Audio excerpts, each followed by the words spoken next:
शिंदे शिवसेनेचे काही खासदार असंही म्हणतायत की ठाकरेंच्या नाशिकमधील शिबिराचा शेवटचा फोटो काढून ठेवा, एकही पदाधिकारी एका महिन्यात तिथे नसेल, सगळे पदाधिकारी शिंदे शिवसेनेकडे असतील. ठीक आहे, काय हरकत नाही ना. तुम्हीच फोटो काढून ठेवा आणि आम्हाला पाठवा, कोण येत आहेत ते. काही हरकत नाही. तुमच्या आयुष्यात दुसरं आहे का? आहे का? लुटलेला पैसा राजकीय कार्यकर्त्यांना विकत घेण्यासाठी वापरायचा, हा तुमचा धर्म आहे, धर्मवीरांचा नव्या. हे धमक्या देऊ नका म्हणावं, अजिबात धमक्या देऊ नका शिवसेनेला. तुमचं हेच धोरण आहे, धमक्या देणं. म्हणजे एकेकाळी अंडरवर्ल्डचे लोक अशा प्रकारे काम करायचे, धमक्या द्यायचे, माणसं मारायचे, माणसांचं अपहरण करायचे. त्याच पद्धतीने हे टोळ्या चालवत आहेत. कारण शेवटी ज्या पक्षाचे प्रमुख अमित शहा आहेत ते दुसरं काय करणार? तेच करणार ना. पक्ष फोडणार, घरं फोडणार, हां दुकानं फोडणार. त्यांनी गुजरातमध्ये जे चालवलेलं आहे तोच पॅटर्न महाराष्ट्रात अमित शहा आणि त्यांचे पक्ष चालवत आहेत. अमित शहा त्यांच्या पक्षाचं पावित्र्य जपत आहेत, पण जे पक्ष आहेत या एकनाथ शिंदे, काय एसएनसी वगैरे, अजित पवार, ते त्यांची पूर्ण वाट लावणार. छत्रपती शिवाजी महाराजांचा काल विषय निघाला होता, सुट्टी जाहीर करावी असं उद्धव ठाकरे म्हणाले. मात्र गिरीश महाजन म्हणतात तुम्ही मुख्यमंत्री असताना का मागणी केली नाही, आत्ताच का आठवलं तुम्हाला? गिरीश महाजन यांचं मानसिक स्वास्थ्य का बिघडलं आहे हे आपल्याला माहिती आहे. ते अनेक खटलेबाजीमध्ये अडकून पडलेले आहेत. त्याच्यामुळे त्यांना माहीत नाही. माननीय उद्धव ठाकरे साहेबांनी देशात सुट्टी जाहीर करावी असं सांगितलेलं. कळलं? मिस्टर महाजन जरा ऐकून या, कानातले बोळे काढा आणि ऐका. माननीय उद्धव साहेबांनी छत्रपती शिवाजी महाराजांच्या जयंतीला देशात सुट्टी जाहीर करावी, महाराष्ट्रात नाही. महाराष्ट्रात आहे, देशात सुट्टी जाहीर करावी अशी मागणी केलेली आहे. ही का मागणी केली? हे एसएनसी गटाचे जे पक्षाचे प्रमुख आहेत अमित शहा, ते रायगडावर आले, गृहमंत्री, आणि त्यांनी शिवाजी महाराजांवरती प्रवचन दिलं. त्यातल्या अर्ध्या गोष्टी खोट्या. शिवाजी महाराजांचा उल्लेख एकेरी केला, औरंगजेबाच्या कबरीला समाधीचा दर्जा दिला. हे यांचं छत्रपती शिवरायांचं प्रेम.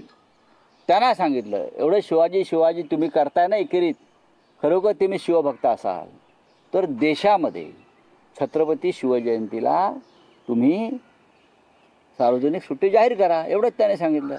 गिरीश महाजनना ऐकायला कमी येते का? येते का? त्यांचा आरोग्य खात्याशी फार चांगला संबंध आहे.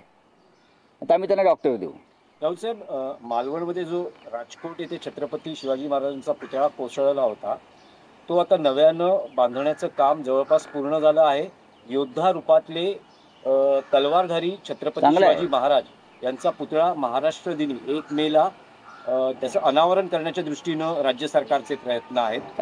भव्य पुतळा स्वागत आहे. छत्रपती शिवरायांचा पुतळा जर मालवणच्या समुद्रावर उभा राहतो आहे, जिकडे छत्रपतींनी जलदुर्ग उभे केले आणि एक नवीन शौर्याचं एक प्रतिमा उभी केली, पण पहिला पुतळा का कोसळला आणि पहिल्या पुतळ्याचे खरे गुन्हेगार अद्याप बाहेर का? त्या पुतळ्यात जो कोट्यवधीचा भ्रष्टाचार झाला आणि तो राजकारण्यांच्या घरापर्यंत गेला स्थानिक, आणि तो पैसा निवडणुकीत वापरला, त्या महाराष्ट्राच्या किंवा शिवरायांच्या गद्दारांवर काय कारवाई झाली याची माहिती नवीन पुतळ्याचं अनावरण होण्याआधी त्यांनी द्यायला हवी. नवीन शिक्षण धोरण आलेलं आता हिंदी हे सक्ती करणार, हिंदी भाषा सक्ती. काल देखील सक्ती नाही आहे, समजून घ्या जरा.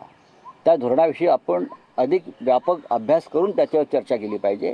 एका वाक्यात उत्तर देण्याचा राष्ट्रीय शिक्षण धोरण हा विषय नाही. सर, घाटकोपरमध्ये आता गुजराती वाद परत पेटलाय.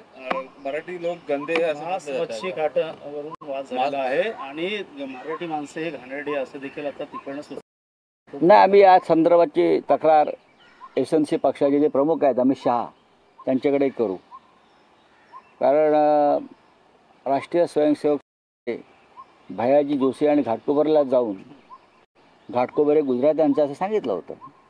त्याच्यामुळे आता हे काय आहे, कसं आहे आणि त्यांना कशा दाखवायचं, पण आम्ही नक्कीच अमित शहा, नरेंद्र मोदी यांनाही कळवू. कारण शेवटी त्यांना संपूर्ण या मुंबईचं गुजरातीकरण करायचं आहे आणि त्याला भाजपबरोबरच्या सगळ्या पक्षांचं मुख समर्थन आहे. पण राऊत साहेब, स्थानिक स्वराज्य